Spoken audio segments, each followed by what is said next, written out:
মা মাটি ডাকছে, তারেক রহমান আসছে।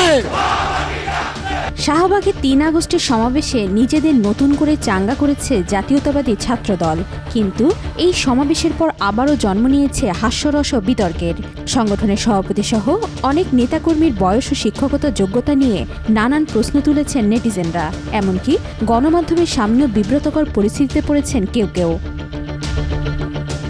সংগঠনটির সভাপতি রাকিবুল ইসলাম রাকিবের বয়স ও ছাত্রত্ব নিয়ে বিতর্ক ছিল অনেক আগে থেকেই।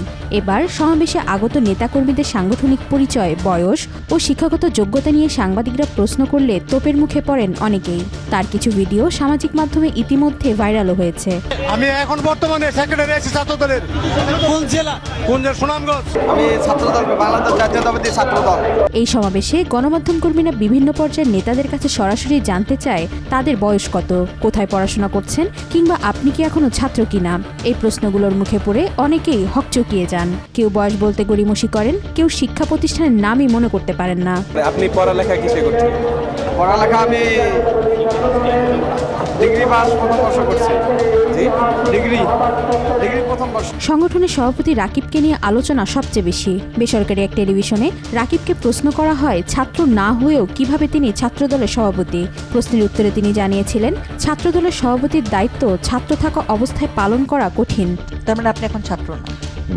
তাহলে ছাত্রদলের সভাপতি কিভাবে? খোঁজ নিয়ে জানা গেছে, ছাত্রদলের কেন্দ্রীয় সভাপতি রাকিবুল ইসলাম 2006-07 সেশনে ঢাকা বিশ্ববিদ্যালয়ের পদার্থবিজ্ঞান বিভাগে ভর্তি হন। 2024 সালের 2রা মার্চ ছাত্রদলের সভাপতি হিসেবে দায়িত্ব পান তিনি। বর্তমানে তার কোথাও কোনো শিক্ষা প্রতিষ্ঠানে ছাত্রত্ব নেই।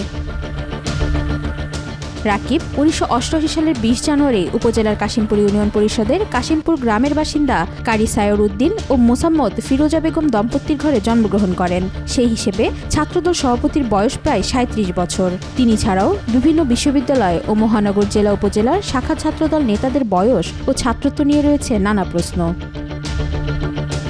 ওয়াহিদা পারভীন ঈশিতা, আজকাল।